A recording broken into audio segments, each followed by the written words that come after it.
All right, Orion, please go ahead. Well, hello, everybody, and thank you for being here tonight. It's always humbling, actually, to look, especially when I'm presenting at COG and I look out at everybody on here is a leader, everybody on here is a trailblazer, everybody on here is a mover and a shaker. And I'm just grateful to be, I was going to say breathing the same air as you, but there's a little distance between us, but to be in the world and to be in this work with you. And Andrea, by the way, I love those, what you've been doing on Facebook. I love you. I love you so much. Awesome. Awesome. But the truth is, I'm a fan of everybody on here. I really am. So I was sitting here as I was waiting because I'm exhausted. We're in the middle of packing. And y'all know witches, we have a lot of stuff. Stuff is our thing, all the stones and twigs, and which we must not part with, of course, and so a little tired, but also have smile-itis because I was just sitting here listening to everybody and watching y'all and thinking, I love being with witches almost more than anything else in life. I love witches. I do. I love us. Aren't we incredible? We're blessed. We're blessed. So it's wonderful to be here with y'all for a little while tonight. I'm going to ask you to forgive me a little bit because I'm losing my voice a little bit. For some, that might be a blessing. But so this little sharing time, ever since I was a little boy, which has been all my life, because I think I'm still a little boy. All my life, I have been fascinated with charms of enchantment. And in fact, when I was a little fella, my fairy seers have heard this story a million times, but there was this old man who used to come down from the mountains, because I lived down in the foothills of Appalachia, and then he would come down out of the Blue Ridge, which were the mountains right there by us. And he would come down and he was going to the farmer's market to, I don't know, trade hay or cattle or something. But he'd always stop by and see mom, have coffee, and then he'd chat with me. And he would, like, I guess you could say, teach me things, but that's not what we would have called it or anything. He was just sharing. And little did I know he was sharing whole chunks of very important folk insights, folk wisdom. And he shared with me this one time, really everything that set my path as a witch, really as a witch, as a fairy worker, not as much as a conjure worker, because that was just already in the culture. So, this particular time, now you got to remember, I'm listening attentively to this man, but I was like knee high to a grasshopper. I was maybe in first grade, and not much more than that, my little narrow tooth in my mouth. And I'm listening to every word he says as he's sharing with me insights about the fair folk, but he's also sharing the first charm that was ever given to me. Now, when he gave that to me, of course, long before I had watched the charm master herself, Samantha Stevens, and had already been rather fascinated with her, and just the concept of rhymed charms, words of power, of the use of the breath. And even that has led me to be a public speaker, a minister, all kinds of stuff. Keep this in mind before I tell this story. Breath, we're used to thinking of breathing as, how we oxygenate, our blood and this thing we got to do to live. But breathing is much more than that. Whoever came up with that concept when designing us was a great idea. And I want to share a little practice with you before I share the story, the rest of the story. Right now, you are breathing in and out. Your mouth is on the lips of eternity. Your lips are on the air. Between the air and everything else is nothing. The atmosphere, but it's all still magical air. And in fact, if you close your eyes for a moment, breathe in, and as you do, feel the lips of the great utterer, she who breathes forth. She who breathed forth even the stars. And as you breathe in, you draw in breath from her great being. And then you breathe out back into her mouth. And then the Queen of Eternity breathes us in and draws our breath out. Just be with that a moment.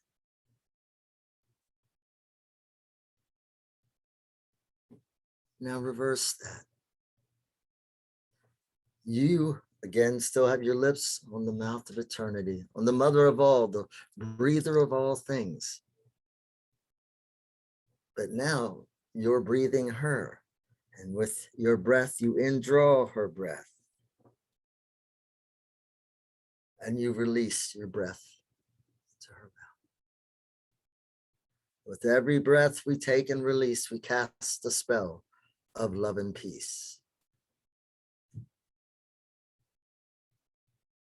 Now let that feeling go a moment. And also with your eyes either closed or your gaze softened, be aware that all over your skin are pores. And these pores are little mouths. Chomp, chomp, chomp, chomp.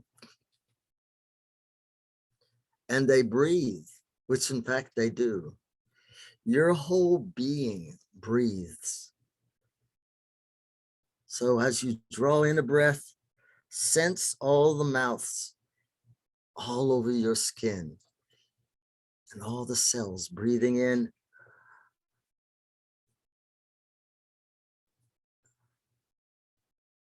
breathing out.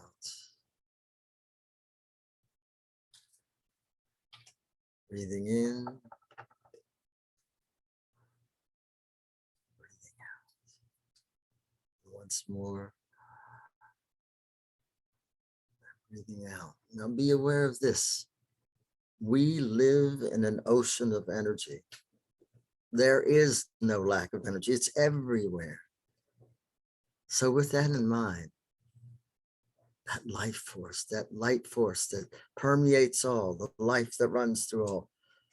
Be aware once again of breathing into your pores. Breathe in the light around you. Breathe in the Torah, the essence, and breathe out. And as you do, you breathe in, feel yourself energized and full.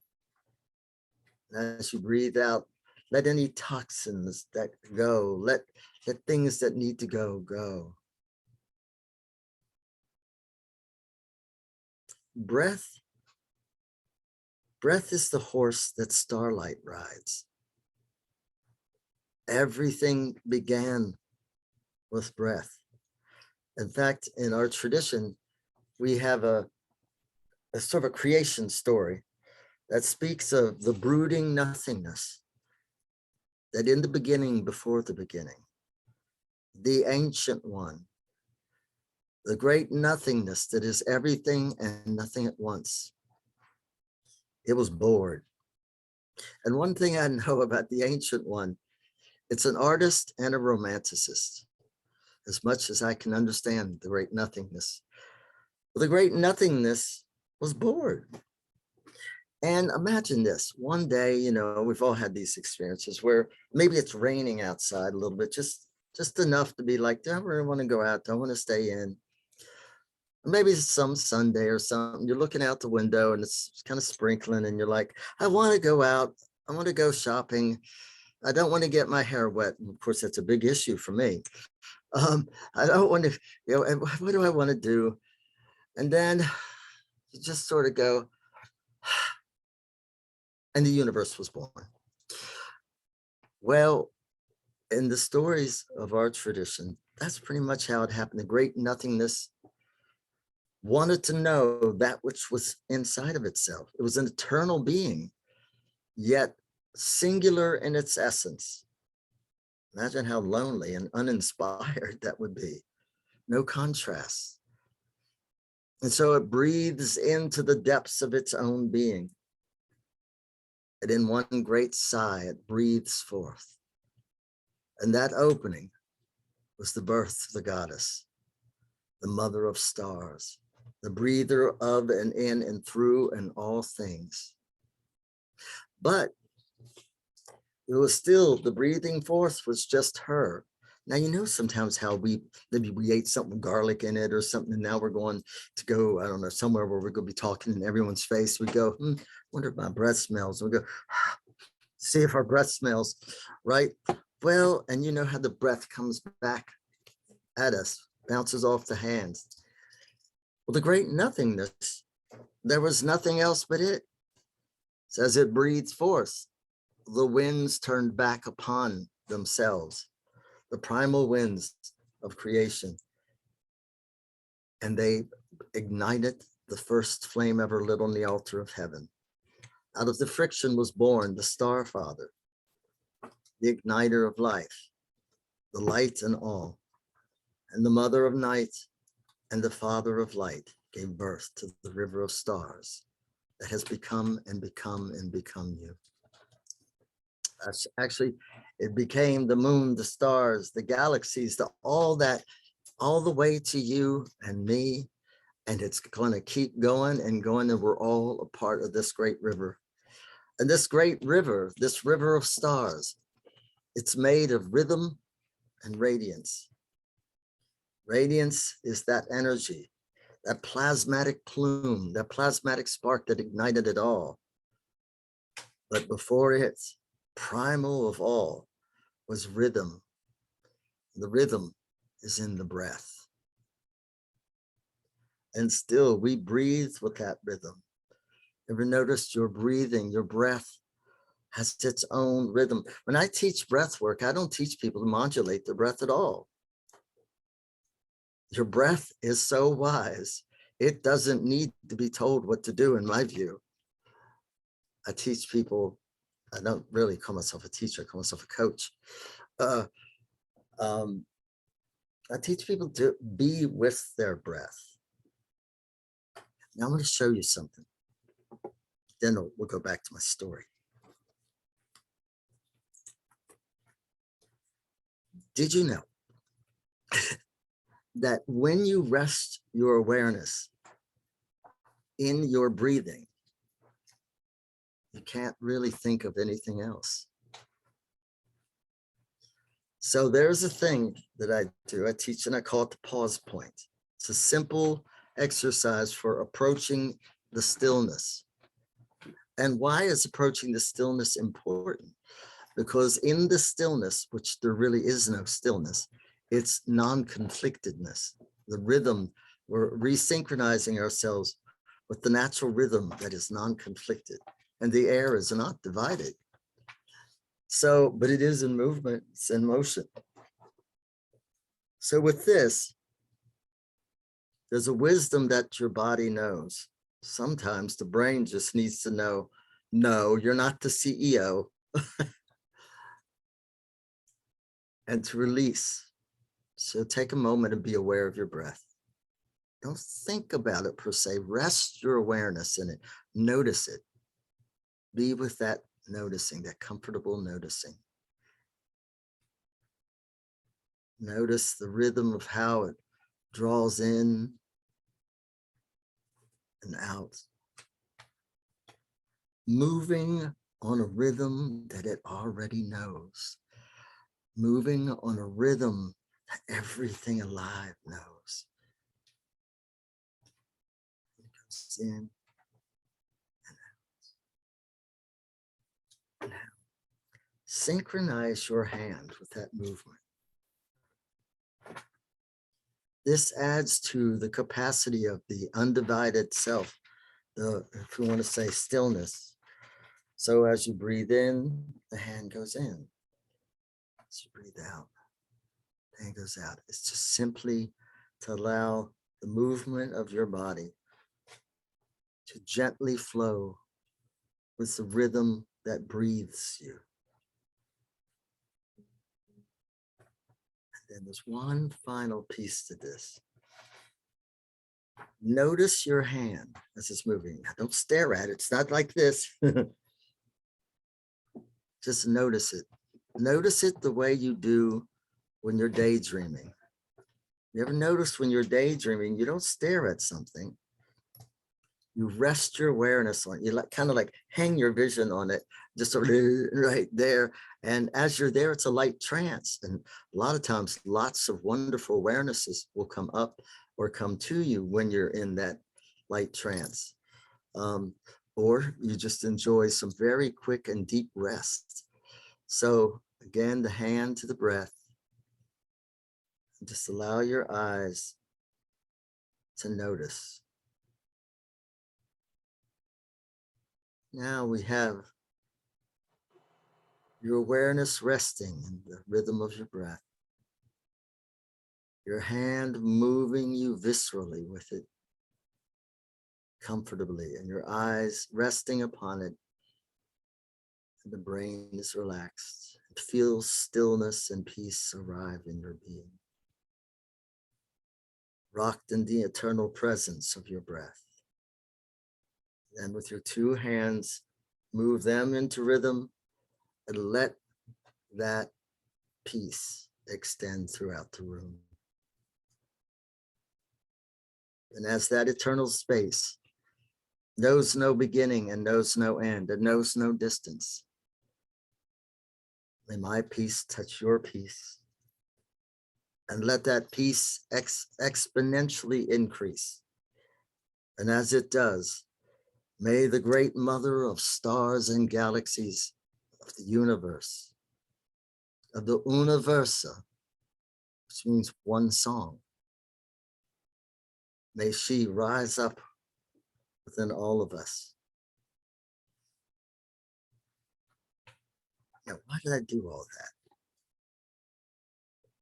It's because to truly understand the power, I believe, of the breath, I have to understand that by breathing, right, by receiving the eternal presence, by receiving space, the space that is undivided and is connected to all, because we're more space than we are what particle and cell and all that. So is the earth. And the fairy realms are actually the space between the particles, the earth of light. Breath is how you shape eternity and how eternity shapes you. Breath is how the wave of our individually expressed states are in a constant communion with the ocean of being, in whom we move and breathe and have our being. And what is it? What is this great river of stars that carries all from the nothingness through everything? And it is the life and life that runs through all. You, me, everything. It's made of the rhythm and the radiance. The rhythm is what carries the pulse of the first star ever lit on the altar of heaven as it ignites, ignites, ignites. And the Big Bang is still banging.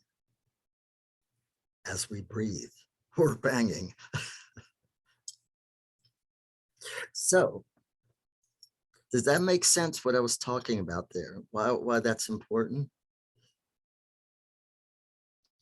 Yes, the breath being important, especially in our craft. Oh yeah. But that just reminds me of every time, you see, like I've got nieces and lots of adopted, nieces and nephews, and I love kids, and when they go, oh, I'll just hold my breath. I go, you go ahead and do that. Get back to me on how that works out for you. It's so cute. The reason I started things with this way is because a lot of times when people talk of whether it's spell crafting with rhymed words, which I use a lot, which is how I was brought up, whether it's the use of sonics and intonations, prayers, all of this, the ultimate science behind it all, or the metaphysical science behind it, is actually, I believe, quite simple. Quite simple. And that is what is going on with breathing. It's a rhythm, right? And in that rhythm, space, eternal presence is breathing you and you are breathing it. Your heart has a similar rhythm, except in it, plasma is moving through it. Interesting that they would call blood plasma, huh? Because plasma is the thing that stars are made out of. So the heart is moving plasmatic light throughout the galaxy of your body. And thus the star father sits in the breath, or sits in the heart as the great utterer, the queen of all, sits within our breath. And in this, the illusion of isolation and the abandonment wound that sets in the heart of humanity can find healing presence. Our parents never truly divorced. That's what I always tell people. And my parents never divorced. The great mother lives in my breath, the great father in my heart. And I'm the child of promise. You're the child of promise that sits in the middle. Lady Circe, the queen of our line, many of you know of her, and some of you descend to the same lineage. She used to say to me, we would stay up, I'd go to visit her in Toledo, and we would stay up. Everyone else often would go to bed. We would stay up to the wee hours and we would just do stuff. And it was time that I absolutely relished. But she said this profound thing to me once. And in some way it's relative to this. She said, I do not worship the lady nor the Lord, but the love space in between. Is that powerful or what? The love space in between, the thing that draws the heart of creation into constantly creating, the force that probably begat the gods themselves. So back to that story, because in that story is going to be the first charm, and I'm going to share about some charms and some words of power. Does anyone want to ask anything or say anything before I move forward too? I don't see any hands raised just yet. Let me take a quick look around.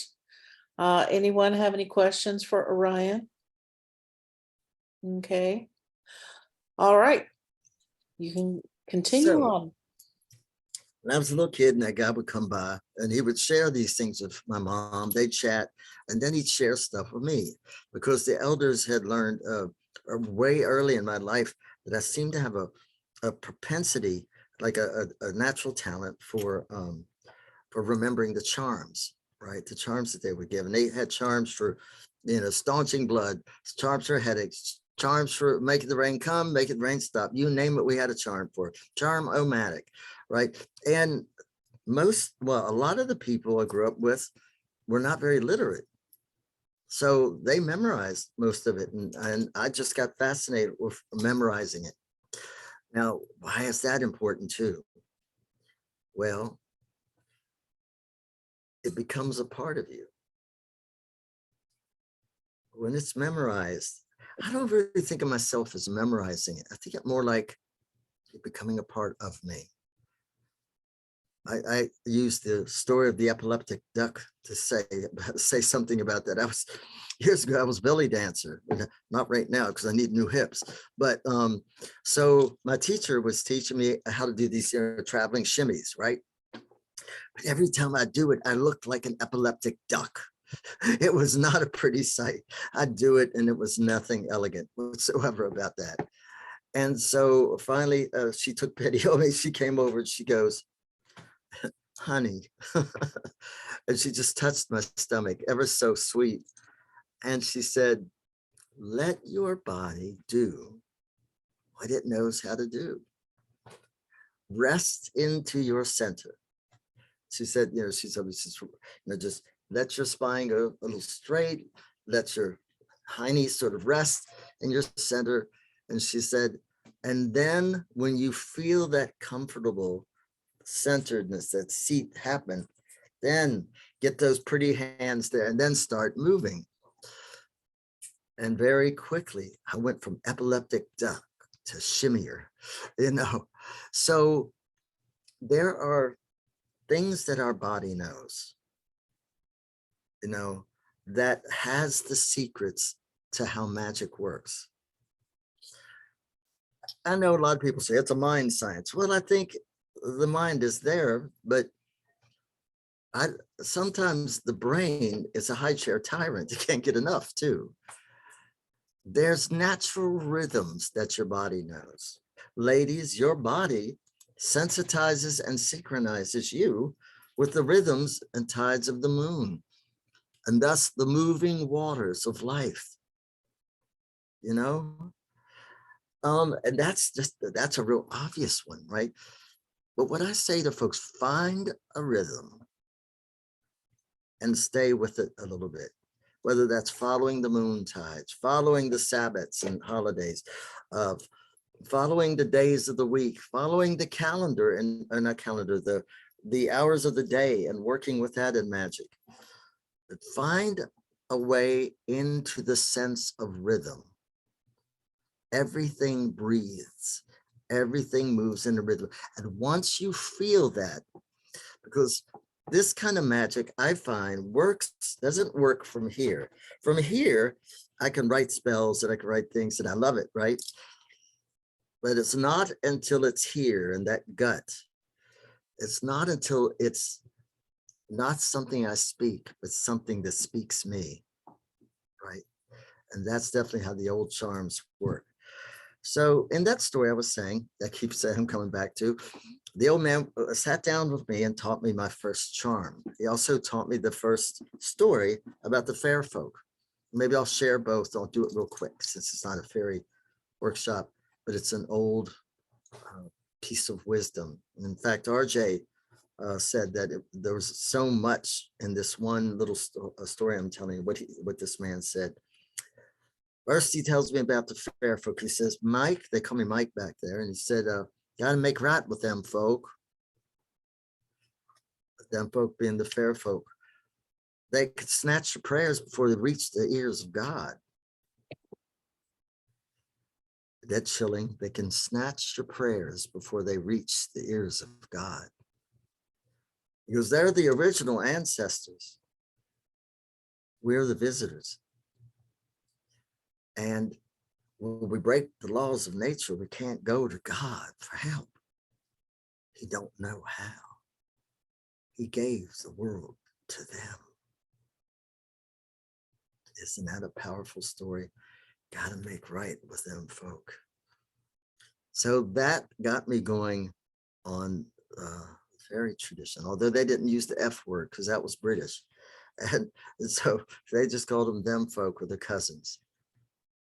That same day, we were having a bit of a drought. And this is how I learned I could do weather work. That old man knew, he just knew. So he shared with me this charm. It's the very first one I ever learned. And I'd love to share it with you. And I found out later, it's hundreds of years old. Now I got to tell you, I was hanging on every word this man said when he was talking about the fair folk and when he was talking, sharing this charm. But it wasn't for the reasons you might think. I was a little boy. I thought it was kind of neat what he was saying, but I wouldn't remember at that moment. So mom would write it down and then I'd memorize things later. But there was a can of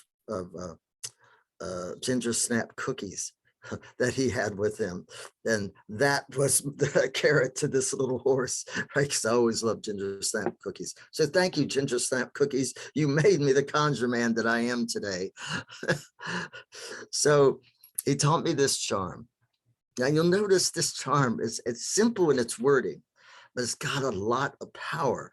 It's got to note its rhythm, note the simple actions that are going on and why it works. So with this, you got to get a knockin' rock. A knockin' rock is a rock that's halfway in, halfway out of the soil. Usually we prefer to have like a good sized boulder because usually when you found a good knockin' rock, you worked with that knockin' rock for years, and probably your kids worked with that knockin' rock and their kids worked with that knockin' rock, right? So what a knockin' rock is for is you knock things on it. You literally, will take rags and whoop, on it. And sometimes you write things on it in chalk, which is for certain types of sort of like prayers and spells. So in this case, you want your knockin' rock, right? And you want like a sheet or some strips of, not strips, like rags, like cloths of cloth. Like usually white was what I worked with, but whatever you got. These weren't highfalutin folks, so they worked with what they had. And then just like a pail of water. I'll give you the words and then the actions of this and talk about the mechanics of the little, and then I want to just say some more about breath. And there's just a bunch of stuff to share. And the wording goes, I abjure the blood and all its stains, to blacken the skies in witchcraft's name, to raise the wind and bell the dame, and bring the rain, and bring the rain. And so this works too. It's a wonderful charm. Now, this is an old one. And the thing about old ones, y'all, I live by this, and I've had younger witches say, hey, they disagree. And I say, well, you can, it doesn't change it being right. And that is this. Old charms, old spells carry the velocity and momentum of every mouth that has ever spoken them. When a charm or spell is given to you, you become like a forged link in a chain. You become an inheritor of something alive. These old charms are not just words.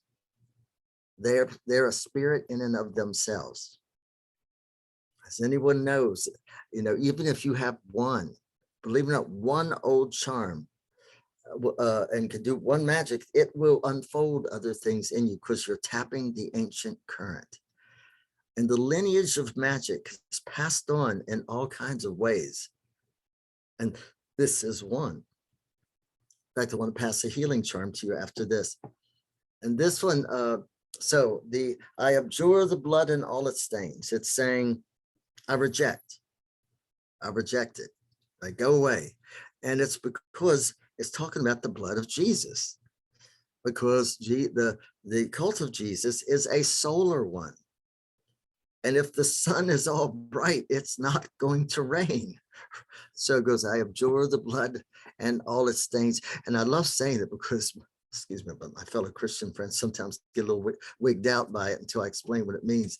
And then it goes, to blacken the skies in witchcraft's name. I think that sounds really dramatic. Sometimes I like to over dramatize it. Why not? Might get a tip out of it, right? I abjure the blood and all its stains. So it's abjure, I reject, I release, part it. I abjure the blood and all its stains, to blacken the skies in witchcraft's name. Yes, it used the W word. It's the only charm that was ever given to me by my Appalachian elders that had that in it, other than speaking about water witching, But it says, abjure the blood and all the saints, black skies, witchcraft's name, to raise the wind and bell the dame, and bring the rain, and bring the rain. So raise the wind. So you're conjuring up this storm, to bell the dame, to beautify the lady, because when it rains, the earth is beautified, more green, and things blossom, and so much rich life. So the movements that go with it is, you got your rag, you got your knock and rock, you've got your water, and you will take your rag and you dip it in the water. And then it comes up, I abjure the blood and all its stains, to blacken the skies in witchcraft. So you're pelting that stone like rain hitting hard, right? To blacken the skies in witchcraft's name. I did this once. I think Mary was there up on that mountain. Yeah, well, weren't you there, Joe? And we had this group of witches. Whoops, as I dropped my stuff. Of female witches, right? And I'm sorry, I've never gotten over the beauty of watching woman witches when they're doing magic. I love it. I love you, and it's beautiful. So these women, y'all were there, and you remember, and they got their rags out, and they're boom, boom, boom, and their hair, I swear, their hair was standing up on end. They looked like wild and crazed witches making magic, and that was one of those poetic moments that you just go, look at the witches. God, I love them. Y'all remember that? Well, you got short hair, Mary. Maybe yours didn't stand out as much, but I remember I saw some of the long hair. Oh, yeah. It was, well, and sizzling. And the lightning and the thunder were starting to gather, and it was raining by the time we finished. And the air was just full of electricity. So literally, like, people's hair was like standing out. It was amazing. It was a pretty good sized group of witches out there beating those big granite boulders. Yeah, on the top of the mountain. Yep. It's Yeah. just Up in Running Springs, up in San Bernardino Mountains. few things in life more beautiful than watching something like that. And so they're pelting to adore the blood and all its stains, to blacken the skies. So this is to agitate the air, to get the air, the barometric pressure to change, to get the pelting rain to come. It's sort of like saying, hey, do this, do this, right? Sympathetic magic. To blacken the skies in witchcraft's name. I gotta get the motions have to do it. When the abjure the blood, and so you're dipping it in the water, you raise up, abjure the blood and all its stains, which you're doing is hitting that rock. To blacken the skies in witchcraft's name, to raise the wind and bell the daemon, then and bring the rain and bring the rain. And then you dip it again, and you keep going until it feels right, until it's usually what happens is with an old charm, first you got for them to work, in my view, and this is the way I was taught, when there's a need, you can't go, oh, how horrible. I hope I have a charm or a spell that can help with that. What? No. You get excited. You get excited. Like I'll give you a healing charm a little bit. Whenever there's someone who needs healing and they need help that I know this charm can help with, and I have several for different things. What happens in me is not, oh, how horrible, I'm going to save you, or I hope, no violence. What happens in me is an excitement, almost a feeling of joy that I get to be a transmitter once again of this power, because it's not of me, but through me, right? And so excited expectation is what has to happen, right? And so the moment that happens and you rest in that knowing that you have a charm that helps, right? And then you bring that charm out of you. So at first you ride the horse of the charm, right? You speak it. You with the breath and the power in your saliva. By the way, in old witchcraft, well, at least the conjure that I grew up around, prayer spit was something you would use. Spit is used in old magic quite a bit. And so when you don't have oils and things to anoint your candle, don't worry.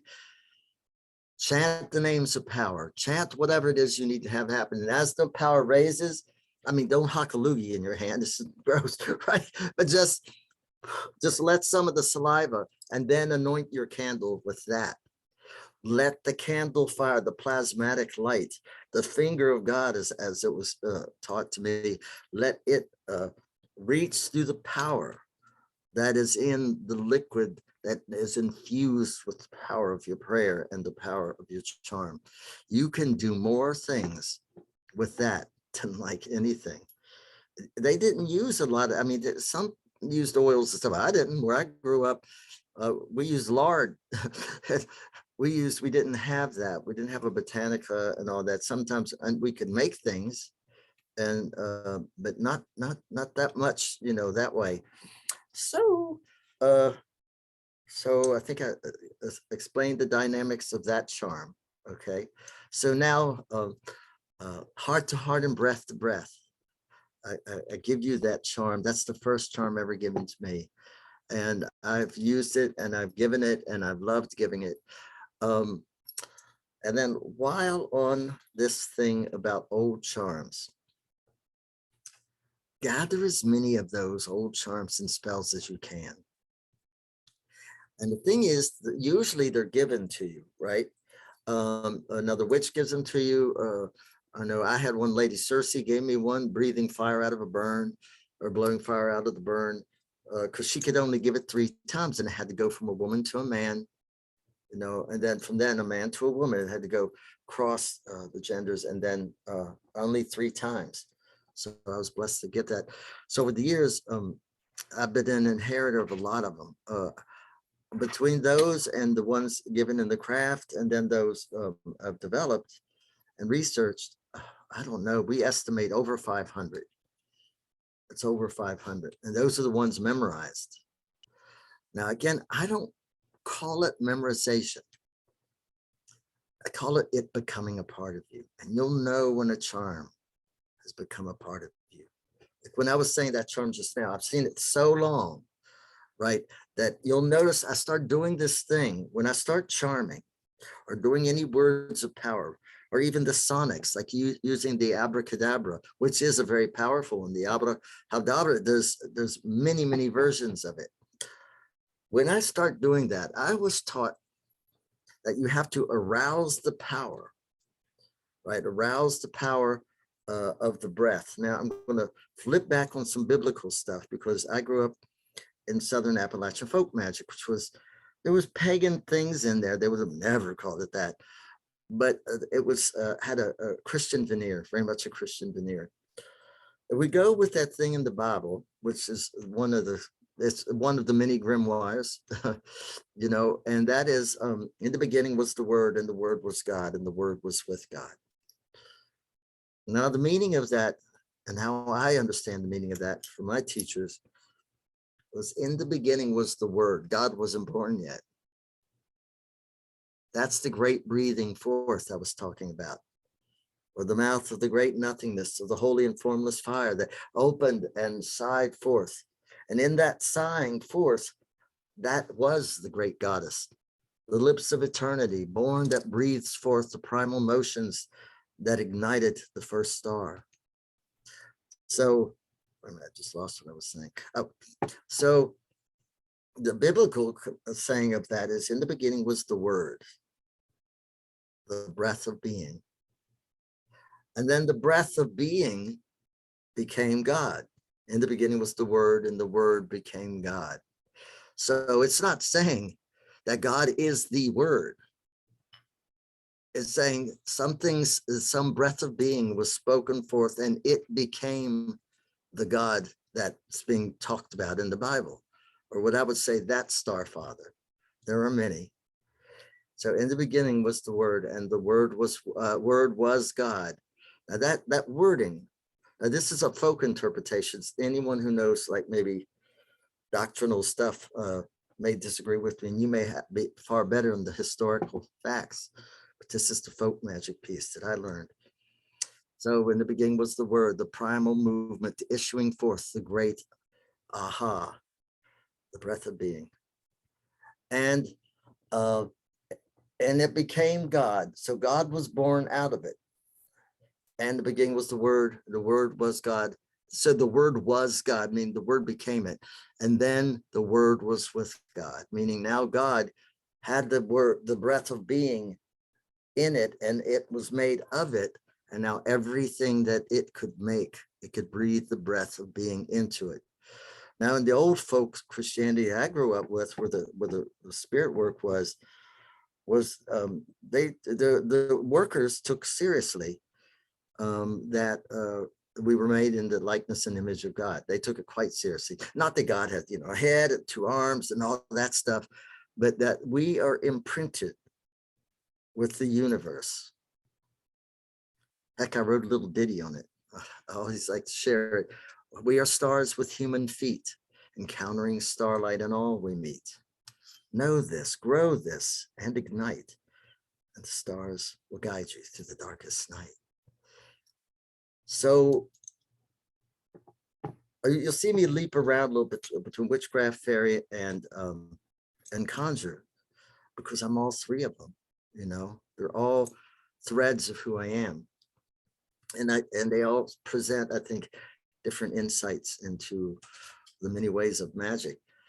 But if you ever go down into the Appalachian areas, right, and you see some elders sitting on the front porch, and they got their eyes closed, and they're just gently rocking, don't bother them. Don't bother them.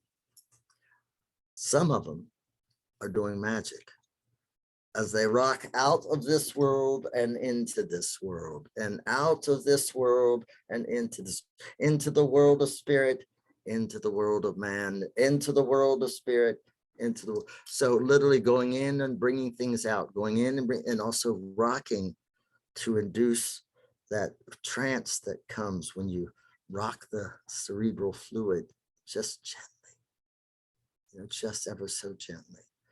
So you'll notice that whenever I do any kind of work with the breath, whether spells, charms, praying true, there's a term to know about too.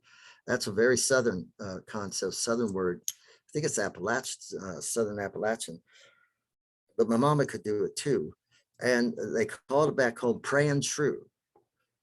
Praying true is not regular prayer. See, when people say, I'm going to pray for you, okay, that's nice. They're going to hold you in a spiritual state of spiritual grace, and they're going to pray. But I'm going to pray for you to heal. I'm going to pray for this, as if there's a this not already there.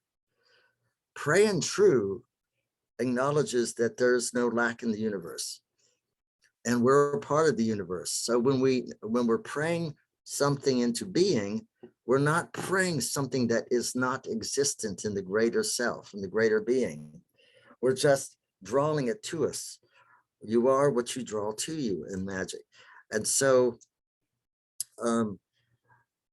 we pray in true. If I pray true to you, and I won't do it right now, because I mean, I'll get into a trance and you'll think there's a Baptist minister, and well, not Baptist, backwoods Baptist minister in here going to town, because I'll go into what we call a rapture where I'm from.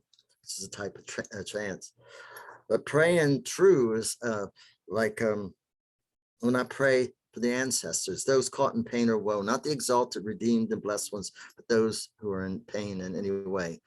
And so I'll call out to them, to those named and unnamed, known and unknown, seen and unseen, ancestors who walk with me, who know me, those caught in pain or woe. I pray peace to you. I pray joy to you. I pray the awakening of your spirit to you. You know what I mean? And I'll just get going until the rhythm takes me. And once it takes me, the power is there. Notice the wording. I pray this to you. Not I pray for this, as if it's not there. And I'm just moving it around. I'm just twanging the web. Angie Buchanan, someone mentioned her. I love Angie. And Angie and I were rooming together, Feast of Lights one year. We stayed up all night just talking about magic, which is the best. And she talked about twanging the web. And that's one way we twang the web. Remember, magic is done and most powerful when we are working in the web that we're a part of, right? There's a practice I learned from Dolores Ashcroft Norwicki, and she learned it from village witchcraft, where you take your finger and you take a thread of Mother Fate's. Mother Fate is the goddess in our tradition, so you hear me speak of her often. And you take your finger and you just take a hold of a thread of Mother Fate. And the old charm, wait till you hear this, I love this one. Mickle meccan cats and mice, I crook my finger, beckon thrice. Isn't that wonderful? Mickle meccan, if you want me to say it slower, it's an old one, mickle meccan. And I think that's sort of like stirring it up, I think. Mickle meccan cats and mice, which I love the use of the one thing that naturally maybe chases after another thing, two things seemingly disconnected are quite connected, if in diet, if nothing else, right? Mickle meccan cats and mice. I crook my finger, and so it just uses the pinky. You know, I crook my finger, so you reach up to the threads of fate and take one thread. I crook my finger, beckon thrice. And then take that thread and speak your power, speak the words of power, speak the charm into the thread of fate. And then, you know, then you send it back into the greater web to come into being. And of course, sealing it with, you know, we all know the so mote it be, but of course there's more. I call to earth to bind this spell, and air to speed its travel well. Fire give its spirit from above, and water quench our spell with love. This charge is true and proper it be, as we do will, so mote it be. Now, some of you may have that. If you don't, I can say it slower if you like. Do y'all have that one? Let me give you, okay, I'd love that one. That was given to me by one of my craft teachers.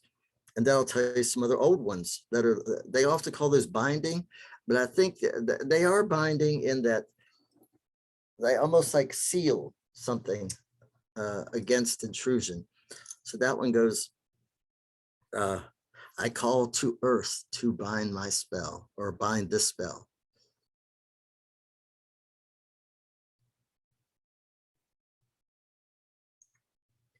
Air, excuse me, air speed, it's travel well. It's one of my favorites. I just love this. I didn't write it. It was passed on. Some other brilliant witch wrote it. I call to earth to bind the spell. Air speed, its travel well. Fire, give its spirit from above. And water, quench this spell with love.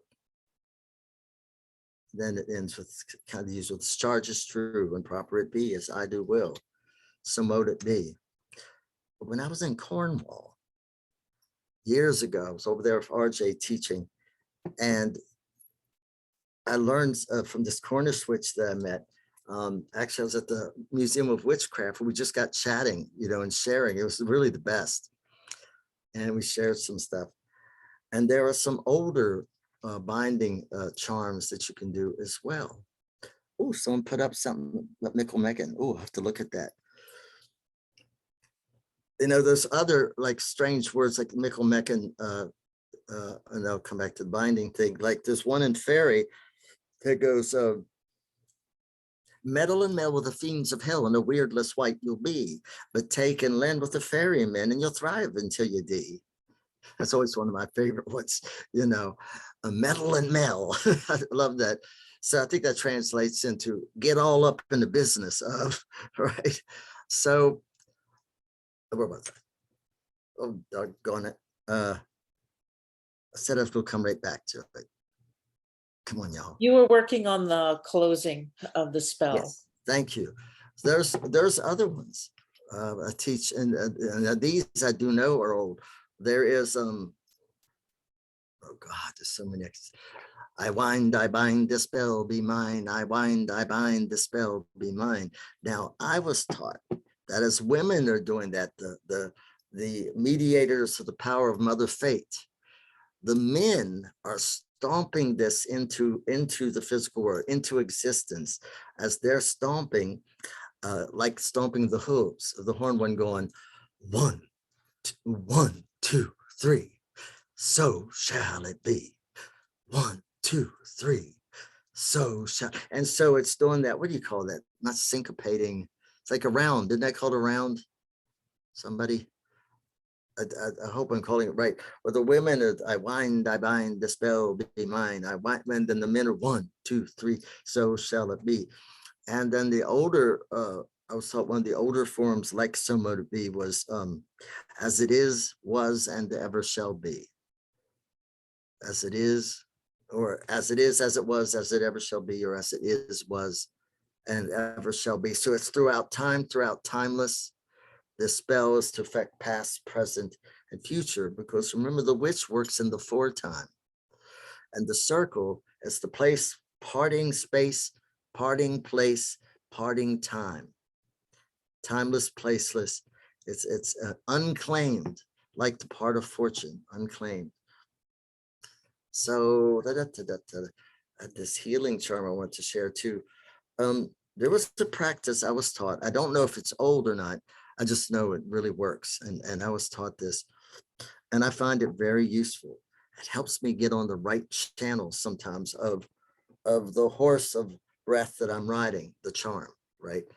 So let's say that, okay, someone comes in, and this happened. I was at the Green Man in LA. I was teaching, and someone spoke at the end of the workshop about some illnesses they were dealing with. And I knew that I had a charm that could help. And so I worked the charm, I asked her if I could, and I worked the charm, and I'll teach you that charm. But this was for healing. So I was taught the way we synchronize our breath with the rhythm of, or the pulse of the magic that we're tapping, because I'm not tapping the same pulse, maybe the same universal energy, not the same pulse when I do protection magic, healing magic, money magic, right? So with this one, I would simply open myself. So this opening goes with like, here's some examples. Rumi would say, play me as the flute of God. Some voodoos say, fill me as the hollow bone. Some of us say, not of me, but through me, not of me, but through me. A roommate who is a gospel singer, when he gets up to the mic, I love this, that he does this, beautiful gospel singer. And he goes, Lord, less of me and more of you, less of me and more of you, less of me, until it gets up. Isn't that beautiful? To the mic, and then that incredible voice comes out, right? So with this one, and I'm a big believer in the rocking. I was mentioning the rocking. It's not a fast rocking. It's just a slow, gentle rocking to begin to both arouse the power and move you into the state of otherness. And so in this, doing the healing work with this wonderful woman, I just simply now open myself as a greater vessel, right? For the great power to come through, for the river of stars to come through. And it's just simply open now the channel wide, and through it send the healing tide. Now that, I don't know if you could feel anything when I did that. It literally, and try it, it's really, so it's like I'm opening to a stream or an octave. I'll use that wording. Michael Strabo, who wrote a series of little books that a lot of conjure workers are using, but they're all Christian things, right? But one was about prayer. I love this little book. If you ever see it out, I'll get to the title and all to Janine, but his name's Michael Strabo, and his name's written as like Mikael or something like this. It's spelled a strange way. But he says to really do powerful prayer, he recommends that you go in your closet. I just love this, that you have a closet, even a space in your closet, and you go in there and you close the door. Because you see, this is not an uncommon practice, because it's the room that is not a room. It's the room that's not a room. Just like the cabinet is your cabinets. I was always taught when you go to bed at night, you close your closets, you close your your cabinets and drawers, don't leave them open, because they didn't use the word portal, but it's an opening, because they're all rooms that are not rooms. Isn't that interesting? And so the closet, you go into the closet where you're shut off the world. Now, the funny thing, if you do this, right, I spent all those years as a gay man coming out of the closet. Now, look, I go to do magic to get into the closet, right? But it works. You would not believe how powerful this is, because guess what happens in your closet? A, no one knows you're in there. B, the world doesn't know you're in there. It really is betwixt and between. And you go in there, and this work that he was saying, you rock, and with that, you're praying the like biblical names of Jesus and all that. You could pray or chant or just move with your breath, whatever you want. But here's the real term that I love: to enter the sacred octave. Isn't that a wonderful concept? To enter it's like, when you're singing and, the do, re, mi, fa, sol, la, ti, or, and you're working to get your voice at those octaves or at those notes, right? You might even have the little, what they call the little harmonica looking thing that you blow that gives you that right pitch or that right. I'm not a musician, as you can tell, but I'm trying here, and so to give you your ear a sense of that. Well, with the sacred octave is just that. It's not a rhythm, it's a pulse. It's just like those notes where you play this, and then you synchronize your breath to that sound to get to that sound, right, that you want. You go in to reach that sacred octave. Now, there is so much wisdom in that one concept, because whether you're a witch, whether you're praying, not everybody can pray good, really. I mean, prayer should throw you into a trance. It shouldn't be it can be a simple little dialogue, and those are nice, but the fervent prayers, the ones that's, woof, got it, right? Just like when you do your charms, it should not be, I abjure the blood and all its things. If I was magical current, I'd go to sleep. You know, you want to arouse it. You want to attract it. You want to become the spell that, in fact, as Lady Cersei used to say to me, become the greatest spell that you've ever cast upon the world. You are the greatest spell you'll ever cast upon the world. So hit that octave, right? So before using words of power, what be they charms, spells, or specific words, you stop, in my view, you first feel the excited expectation that is the tickler of magic, right? Or as I do if I were, this is very Endora-like, right? Sometimes I swear there'll be a need and I can feel it and I'll know I have a charm, but I'll literally turn around with that finger, I can help, right? And I'm all happy about it, right? And probably sometimes the person's like, whoa, but because excited expectation arouses the power. That's one of the biggies. Other things can too. Anger, like I love anger. I love use, but it can't be used for a long period. It has to be used for a short. It's a good liftoff, but a terrible nutritional supplement. You agree? Yes, Anna, I love you. I want to do a ritual eventually. I keep saying I'm going to write it, called Bringing Mars Home, Reconsecrating Rage. You know, because I've worked with so many, thank you, Andre, yes, because women, women and men, and especially like gay men who've been through things, but I mean, any of us also, we're witches or pagans. We're not exactly the norm out there. And you've been through some things. Rage is a volcano building new land. Rage is, this is definitely my gay genes showing. Wonder Woman. You remember the Wonder Woman with Linda Carter? Dun, dun, dun, dun, dun, dun, dun, and she would spin. And she's Wonder Woman. And she would spin. And all those fetters would break off from her. I use that image sometimes when I'm doing there's an uncursing or a breaking of a bane working you do where it goes up. I got to remember it.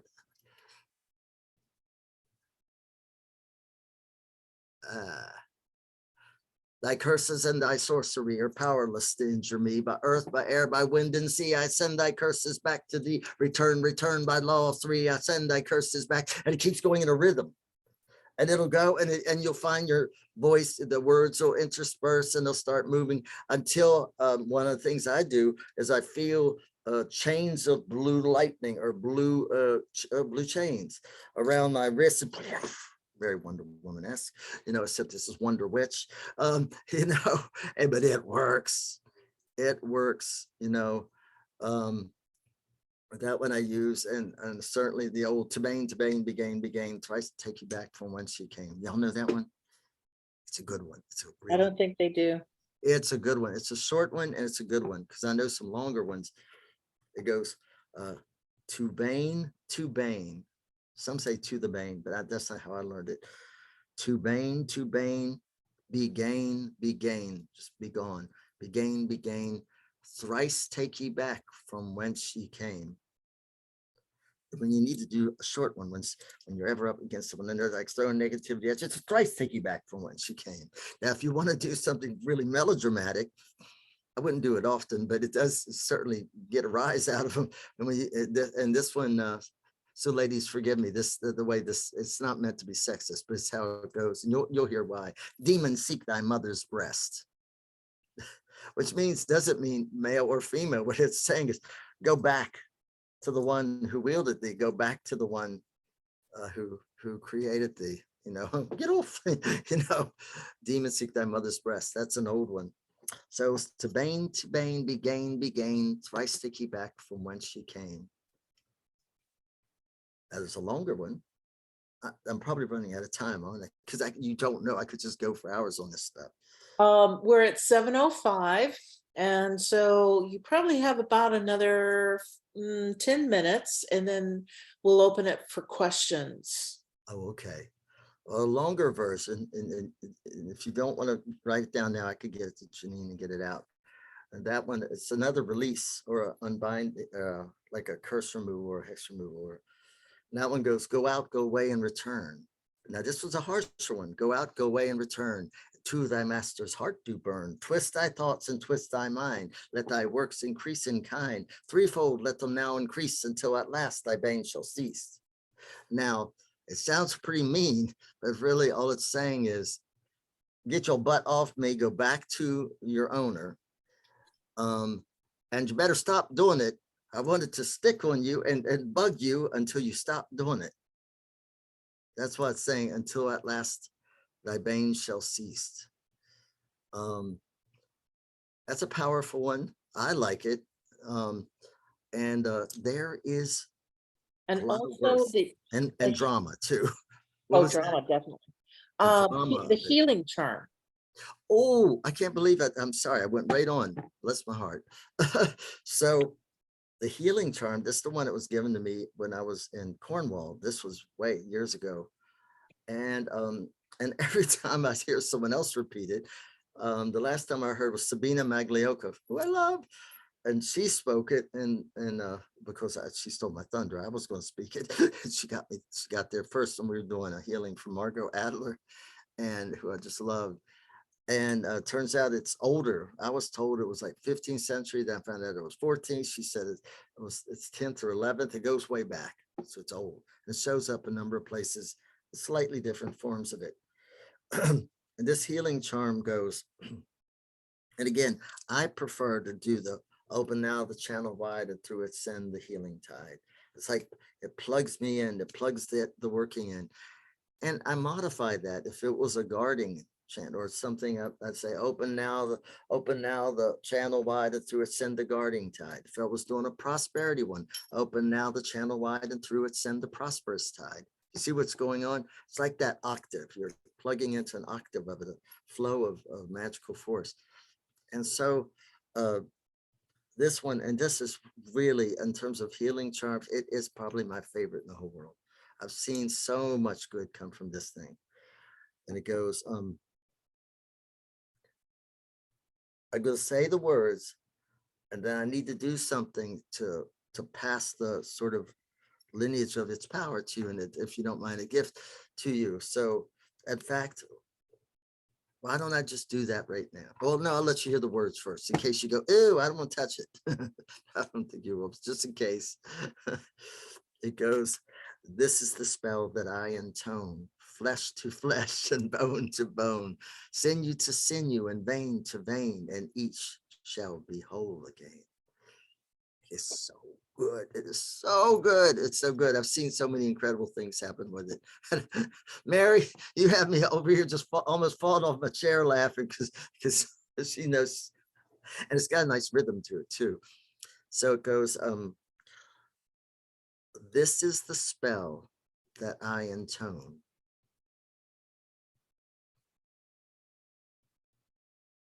And I love the wording flesh to flesh. So it's invoking a type of energetic presence, a type of spiritual presence that is sinew to sinew. The sinews know each other, the bones know each other. It's bringing back the totality, the harmony, the holism that's there, the memory, because healing, when healing is needed, it's often because memory in the place of the wound isn't there, right? Because sometimes we have a trauma, or we have an illness, something happens, and the body can forget to do what it do.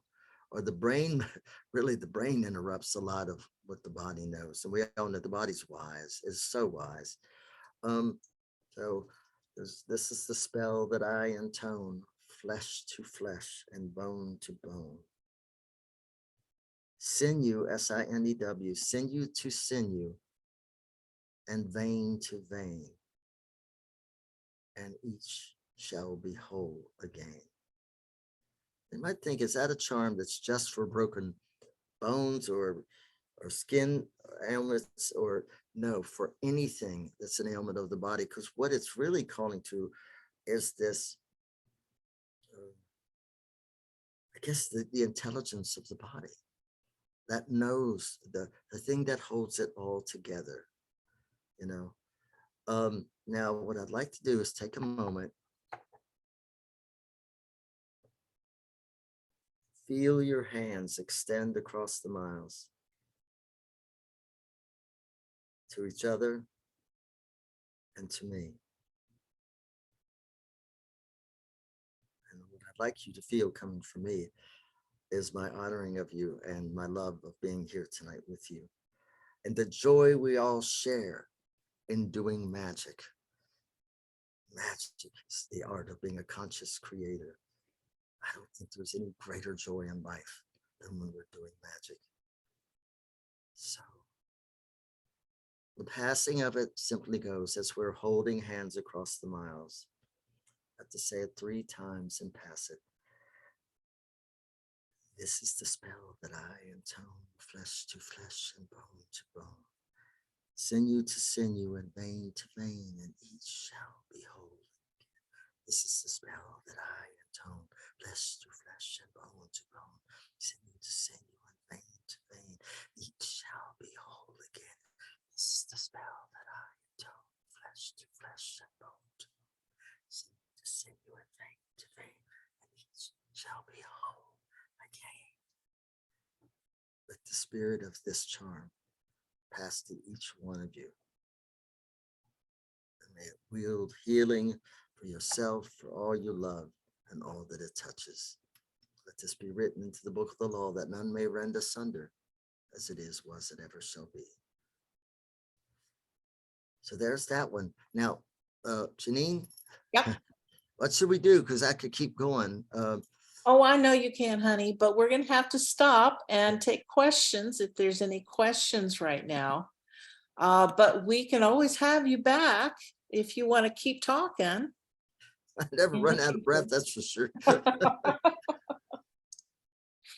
And let me just add, in the healing chant that he just gave, when we recorded it on the CD, we had to do just a little minor tweaking. So in the last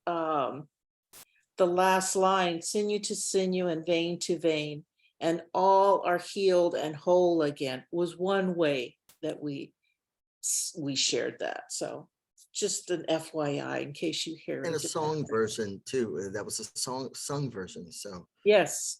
I know it's really hard for me to recite it without singing it. yeah, Yes. no, it is. Yeah, I get that too. Same way with the prayer to the undercountry invitation. Yes, yes. Oh, yeah, definitely. Yeah. So are there any questions from folks that are on tonight? You can raise your hand in the windows or raise your hand virtually. Just put it up there. Let me know if you have any questions. Thank you. Both Anna and Dawn were giving us a little bit of history on some of the things that Yeah. I wanted to see that. Orion was speaking about. So thank you for that. And you were saying, Anna, it is wonderful to hear that healing chant, which is based on the second Meersburg charm, a medieval Yes. charm that we taught Sabina, is being passed along. Ah, really? And so, see, I learned it in Cornwall. I didn't learn it from Sabina. I heard Sabina doing it at the Healing from Margot. And that's why I was like, darn, she stole my fire. I was going to do it. And then she told me some more history of it. It's wonderful, isn't it? I love that. I love that one. And Dawn mentioned something, don't recite like witches and devil worshippers always do in Hollywood, like, oh, okay, like they do in Hollywood movies, very deadpan. We should have the energy and the passion when we Oh, get yeah. our They always have the big ritual at the end of the movie, and there's people are just standing there going, "Hail Satan, we all invoke you." And the ritual is always so boring. Poor Satan's falling asleep, right? He's Right. already fallen over, falling asleep, maybe cracked a horn on something, But Well, we have one question from Tracy. Please go ahead, Tracy. Make sure you unmute. You know me too well. Hi, Orion. You Tracy. mentioned earlier about certain things being passed down or energies transferred male to female and female to male. And also that's what I was taught as well. But I wonder, in your practice and your contacts with so many witches and conjure people, and so many more people today are looking at gender in a totally different way. I mean, this is so different from when I was a kid, I remember. So people are coming out as gay and lesbian. That's been going on for a while. But now there are a lot of people who see themselves as trans, who see themselves as non-binary. And a daughter of a woman in my coven gave a workshop on all the flags that could possibly be of yes. different distinctions of, you like older women, but younger men, and I don't know. There's just every kind of form out there. I wonder how that informs your teaching, your magic. I love it. Personally, I adore it. I love it. I love it. I love it. I love it. I love it even when I'm uncomfortable. Then it's an uncomfortable that's good. Yeah. You know. Did I interrupt? I just jumped up because I get excited about that particular topic. There's a concept. I'm going to see if I've got this book right here because I'd love to. In the closer, there's a poem that I wrote for a book called "The Divine Androgyne," and it speaks about. Oh, I know that book. Yeah. Oh, you know Hollis. Hollis is wonderful. And so I think the visions that I've had is about where we have to move and where the role of magic workers and all this is in order to truly do magic, you've got to have fluidity of consciousness, right? You have to. So for many a person, I was talking to someone the other day that said about the whole moving and all that. She said, "Oh, you got to be stressed." No, I don't gotta.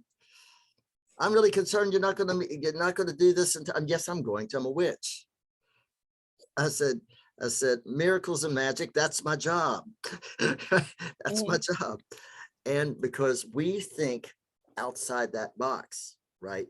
What they see as a box, we see as a diving board, into something greater. And so, but for we as a species, have got to get to a type of fluidity of consciousness that gets rid of some of the set points and how we think, or as our friend Joe Futterman calls the masturbations, which I love that word.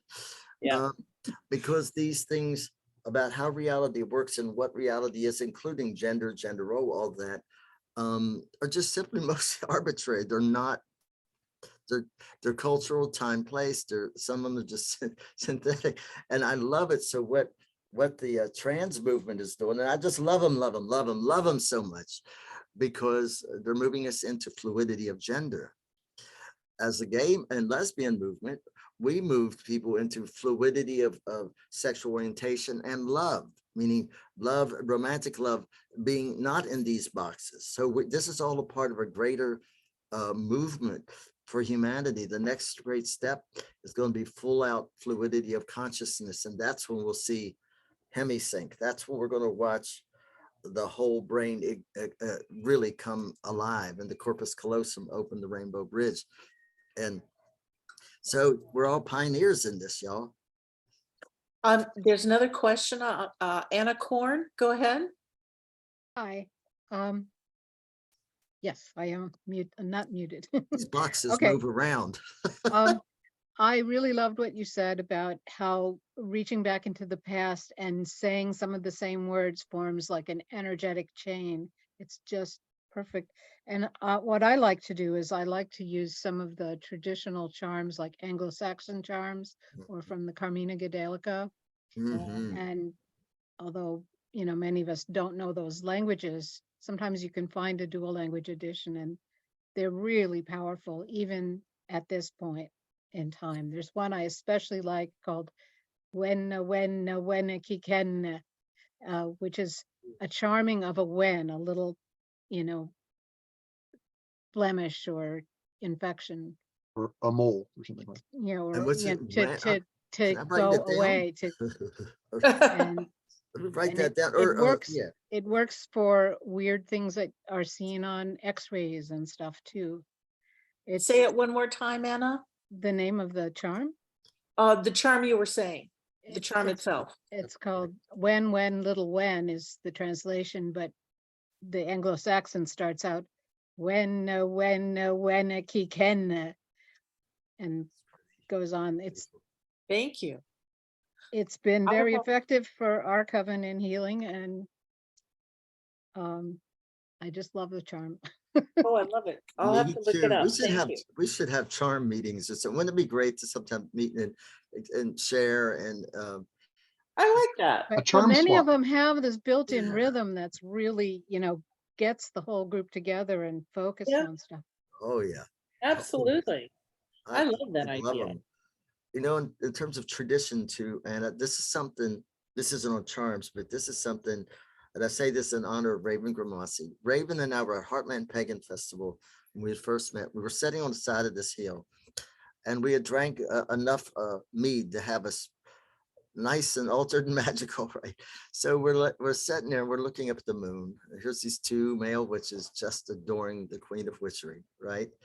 And we're looking at the moon. And Raven, and I said the most beautiful, I love you, Raven, said the most beautiful thing. He said, Ryan, I've never gotten over the fact that we right now are looking at and adoring the same moon that every witch that has ever lived has adored. And in doing that, we are connecting in a oneness with every witch that has ever lived. Isn't that beautiful? It was so simple and so boom, boom. There's lineages of power. There's lineages of, and ways that we can plug into the momentum of magic. Thank you. Thank you, Anna, for sharing that. Yeah, thank you, And Anna. Deborah has put a link into chat asking if this is the wind charm. So some of you can check that out. Is there a way after this, Janine, because I won't get a chance to necessarily read the chats until after, to get a copy of the chats? Because sometimes I get those from other like things I'm teaching, and I love them because I get to look at them and often I don't want to miss any of the sharing, the learning. We'll make sure that we copy the chat. You're awesome. Thank you. And I will see if I can attach it then to the YouTube as a separate file. Oh, great. Thank you. Thank you. That's the charm that Deborah found. Okay, awesome. Thank you, Deborah, finding that for us. It's a dual language thing there in online. So it's very good. Awesome. Thank you. Thank you. Well, I love the idea of having a charm group. I think that would be so much fun. Fun. It'll be fun. We want to thank you, Orion. I don't see any more questions, so I'm just going to say thank you for coming tonight and sharing your vast array of charms. And I know you probably have more that would fill 2 or 3 volumes. And so maybe we'll get a few more of those the next time you're able to join us. Love it. I would love it. It is coming close to 7:30. I know we have some folks that are on the East Coast and will be leaving us. So I just want to thank everyone for coming tonight and sharing your energy with us and making this a very fun and festive evening. Thank you, Orion, for joining us as well. And if some of you don't know, Orion is a member of COG. So that's why I can usually twist his arm to come out and do these talks every once in a while. Yes. Yes. Thank you so much. And I hope everyone has a very pleasant evening. And I look forward to seeing you again next month when we will hope to have Don Fruit. Thank you. And I will confirm that probably in a few weeks. Deborah Bender, I see you in there. We're overdue to connect again. It's been too many years. I love you. I think you're muted, honey. Yeah, you're muted, Deborah. Thank you. It's good to see you, and maybe we can do something. And also someone who messaged me a little while ago. I don't know if I can message you back before this closes down, because I just saw your message, but hello, glad to see you. Yes, much love to you. I'd love to chat with you again. I'll never forget our time sharing. at Well, Peach years the ago. door is open. Just get hold of me some way, and when you have the time. All righty. I bet you Janine can help me. That ways. Yeah. I really, the kind of magic you're describing is the kind of thing that I like to do, moving back and forth and all the things that you said. Let's do it. Let's rock and roll and change the world. Yeah. All right. Yeah. Deborah thank has a wonderful trance dance. you. Oh, yeah. Yeah. Actually, I showed that to Orion a while ago, and we practiced it together. I want And to practice it some more so I can really get it. I loved it. I loved it. I still think about that often. okay, well, I want to pass it on and get more witches to use it if they want to. So please get back in touch if you Yes, if you ma'am. care to. I will. It would be my honor Yes. to share it again with you. Thank you. Much love to you, my lady. All right. Well, Oh, y'all, Thank may you. Blessed I leave be. them with one last little a blessing. It's just a quickie. May Okay, all the powers of love encompass you through all nights and through all days and in all good ways. Wow. thank you, Orion. Blessed be. And Mary Blessed meet, be. Mary Bye-bye, part, Mary everyone. meet Blessed be. again, everyone. Have a good night. Thank Thank you. you. Much Bye. love. Blessed be.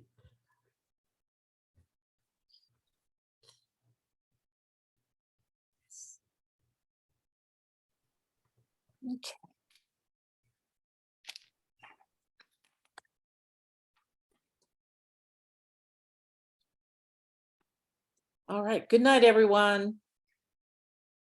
Night. Take care. Good night. Thank you for doing this. Oh, you're most welcome. And that might be Callie in the Galaxy note, I'm not sure. But oh, let me stop the recording. And then I will say good night to everyone.